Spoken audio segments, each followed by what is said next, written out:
Israel के खिलाफ बढ़ते तनाव के बीच ईरान के राष्ट्रपति एशिया देशों की मदद चाहते हैं। पेजेस्कियान ने थाईलैंड की प्रधानमंत्री से मुलाकात के दौरान इजरायल के खिलाफ एशियाई देशों के एकजुट होने की अपील की है। दरअसल इजरायल पर ईरान के जवाबी हमले के बाद क्षेत्र में तनाव काफी बढ़ गया है। माना जा रहा है कि ईरान का न्यूक्लियर प्रोग्राम इजरायल के निशाने पर है। ऐसे में ये तनाव मिडिल ईस्ट में एक और भीषण संघर्ष को जन्म दे सकता है। लिहाजा थाईलैंड की प्रधानमंत्री से मुलाकात में ईरान के राष्ट्रपति ने एशियाई देशों से सहयोग की अपील की है। पेजेस्कियान ने कहा कि एशिया देशों को क्षेत्र में विदेशी हस्तक्षेप और इजरायली अत्याचारों को रोकने के लिए एशिया सहयोग वार्ता जैसे क्षेत्रीय संगठनों का लाभ उठाना चाहिए।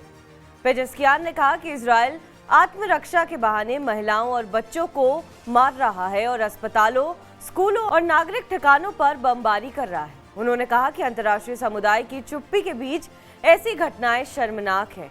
पेजेस्कियान अच्छी तरह से जानते हैं कि अरब देशों की नजदीकी अमेरिका और इजरायल के साथ है।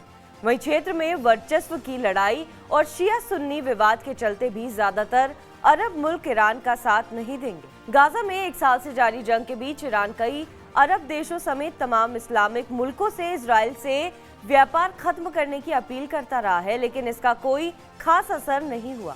जबकि गाजा में एक साल की जंग में करीब 41,000 लोग मारे जा चुके हैं। दूसरी ओर अमेरिका, ब्रिटेन और जर्मनी समेत कई पश्चिमी देश इजरायल के साथ मजबूती से खड़े हैं। लिहाजा पेजेस्कियान इस संघर्ष में मजबूत और भरोसेमंद साथ के लिए एशिया के बड़े प्लेयर्स की ओर रुख कर रहे हैं।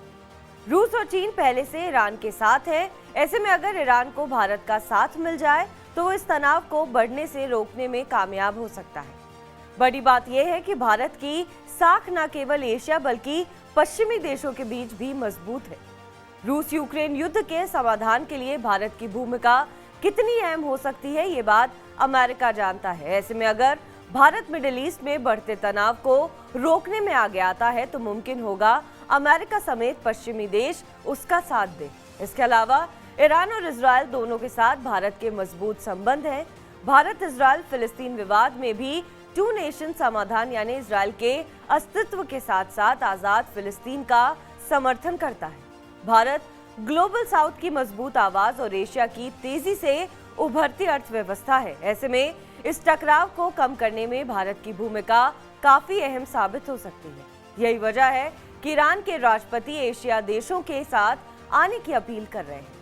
ईरानी राष्ट्रपति पेजेस्कियान उदारवादी विचारधारा वाले माने जाते हैं और शुरुआत में वो इजरायल के खिलाफ आक्रामक कार्रवाई के खिलाफ थे। इसे लेकर उनके और सुप्रीम लीडर खमेनी के बीच तनातनी की खबरें भी सामने आई थी, लेकिन इजरायल ने हमास चीफ हानिया के बाद हिजबुल्लाह चीफ नसरल्लाह को भी खत्म कर दिया।